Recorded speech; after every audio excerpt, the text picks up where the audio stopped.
Ya, Assalamualaikum warahmatullahi wabarakatuh. Perkenalkan, nama saya Noveli Adiana Parijal. Saya merupakan mahasiswa ilmu pendidikan pendidikan anak usia dini dari Fakultas Keguruan dan Ilmu Pendidikan Universitas Sultan Ageng Tirtayasa, dan saya berasal dari daerah Tangerang.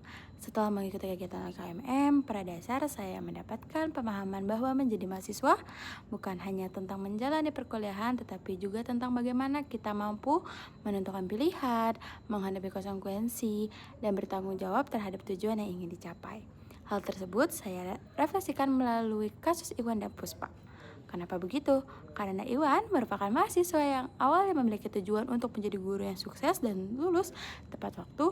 Namun setelah aktif berorganisasi, ia mulai terlalu banyak mengikuti kegiatan hingga dia mengabaikan kegiatan perkuliahan. Ia sering terlambat, kurang fokus, menunda tugas, dan akhirnya mengalami penurunan akademik.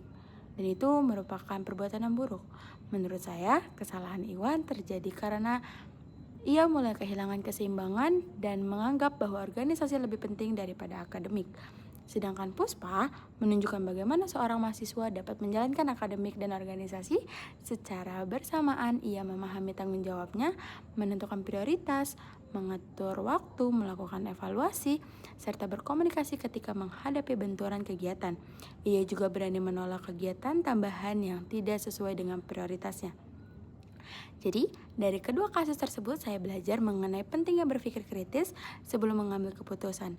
Saya harus mampu melihat dampak dari pilihan yang saya ambil dan tidak hanya mempertimbangkan keuntungan sesaat. Saya juga belajar bahwa komunikasi sangat penting dalam menjalankan tanggung jawab ketika memiliki masalah atau keterbatasan waktu. Saya harus mampu menyampaikan dengan baik sekaligus mau mendengarkan orang lain. Kemudian, pola pikir prestatif mengajarkan saya bahwa sebuah cita-cita harus disertai usaha dan konsisten.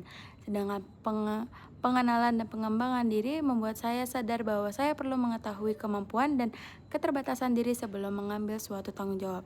Dari sini, saya memahami bahwa organisasi dan akademik sebenarnya bukan dua pilihan harus saling mengalahkan. Keduanya dapat menjadi bagian dari proses pengembangan diri apabila dijalankan dengan seimbang. Tujuan yang jelas, komunikasi yang baik, dan pengelolaan diri yang tepat.